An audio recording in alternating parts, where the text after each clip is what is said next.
അപ്പം ഇന്ന് ഞാൻ എലിശ്ശേരി ഉണ്ടാക്കാനാണ്. അപ്പോൾ 2 ടീസ്പൂൺ വെളിച്ചെണ്ണ ഒഴിക്കണം. 1 ടീസ്പൂൺ കുരുമുളക്, 1 ടീസ്പൂൺ ജീരകം, ചെറിയ ടീസ്പൂൺ ഉണ്ട് കേട്ടോ, ചെറിയ ടീസ്പൂൺ ഉലുവ, പിന്നെ 2 വറ്റൽമുളക്, ഇതൊക്കെ കൂടി ഇട്ട് കൊടുക്കണം. ഒരു ബൗൾ തേങ്ങ ഇട്ട് കൊടുക്കാം. അതിലൊരു 2 തണ്ട് കറിവേപ്പില ഒന്ന് ഇളക്കി കൊടുക്കാം കേട്ടോ. ഒന്ന് വറവാക്കാം നമുക്ക്. അപ്പോൾ അര സവാളയാണ് കൊടുക്കുന്നത്. അപ്പോൾ ഇതൊന്ന് ഇളക്കി കൊടുക്കാം. അത്യാവശ്യം മുരിഞ്ഞ് വന്നിട്ടുണ്ട്. 1/4 ടീസ്പൂൺ മഞ്ഞൾപ്പൊടി ഇട്ട് കൊടുക്കാം. ആ മഞ്ഞൾപ്പൊടി ഒന്ന് വേവട്ടെ. നമുക്ക് ഇത് ചൂടാറിയതിന് ശേഷം ഒന്ന് അരച്ചെടുത്തിട്ട് വരാം. അപ്പോൾ വെളിച്ചെണ്ണ ചൂടായി വന്നിട്ടുണ്ട്. നമുക്ക് ഇനി കടുക് ഇട്ട് കൊടുക്കാം കേട്ടോ. ഇട്ട് കൊടുക്കാം.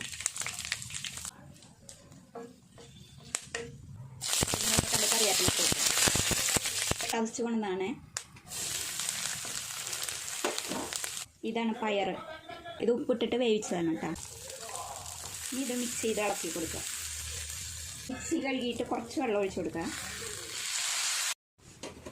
അപ്പോൾ സെറ്റായി വരുന്നുണ്ട്. ചെറു തീയിലിട്ടാൽ മതി, സിമ്മിലാക്കി വയ്ക്കുക.